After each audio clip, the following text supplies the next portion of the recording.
दिल्ली की सत्ता पर कब्जे की जोरदार लड़ाई शुरू हो गई है। सत्ता हासिल करने के लिए बीजेपी, कांग्रेस और आम आदमी पार्टी चुनावी मैदान में उतर गए हैं। आम आदमी पार्टी और कांग्रेस के बाद बीजेपी ने भी शनिवार को अपने उम्मीदवारों की पहली लिस्ट जारी की। इस लिस्ट के आने के बाद से ये साफ हो गया कि आम आदमी पार्टी के दो बड़े नेता अरविंद केजरीवाल और आतिशी के लिए इस बार चुनावी मुकाबला आसान नहीं है। यह माना जा रहा है कि आने वाले एक हफ्ते के भीतर दिल्ली में विधानसभा चुनाव की तारीखों का ऐलान हो जाएगा और फरवरी के पहले या दूसरे हफ्ते में दिल्ली में नई सरकार के गठन के लिए वोट डाले जाएंगे। इस लिहाज से अगर आप देखें तो दिल्ली में नई सरकार के चुने जाने से ज़्यादा वक्त नहीं है।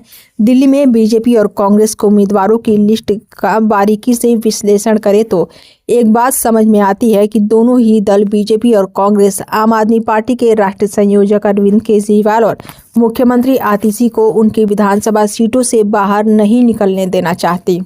दिल्ली में 2015 और 2020 के विधानसभा चुनाव में आम आदमी पार्टी को मिली जोरदार जीत के नायक निश्चित रूप से अरविंद केजरीवाल ही थे।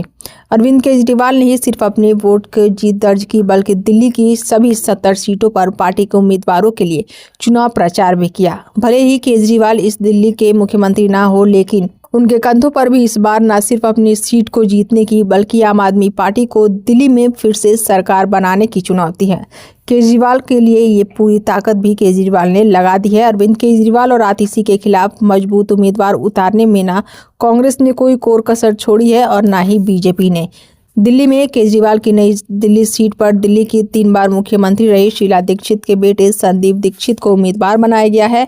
संदीप दीक्षित 10 साल तक दिल्ली में सांसद रहे हैं। भले ही वो 2 बार सांसद का चुनाव हार चुके हैं, लेकिन फिर भी वो नई दिल्ली की सीट के लिए अनजाना चेहरा बिल्कुल भी नहीं है। इसलिए संदीप दीक्षित को नई दिल्ली की सीट से उम्मीदवार बनाकर कांग्रेस ने केजरीवाल के सामने बड़ी चुनौती पेश की है। दूसरी ओर बीजेपी ने अरविंद केजरीवाल के सामने सांसद परवेश साहिब और वर्मा को टिकट दिया है। परवेश साहिब वर्मा दिल्ली के पूर्व मुख्यमंत्री दिव्येंद्र साहिब सिंह वर्मा के बेटे हैं। परवेश महरौली की सीट से विधायक रहने के साथ ही 2 बार सांसद के चुनाव भी भारी मार्जिन के साथ जीत चुके हैं।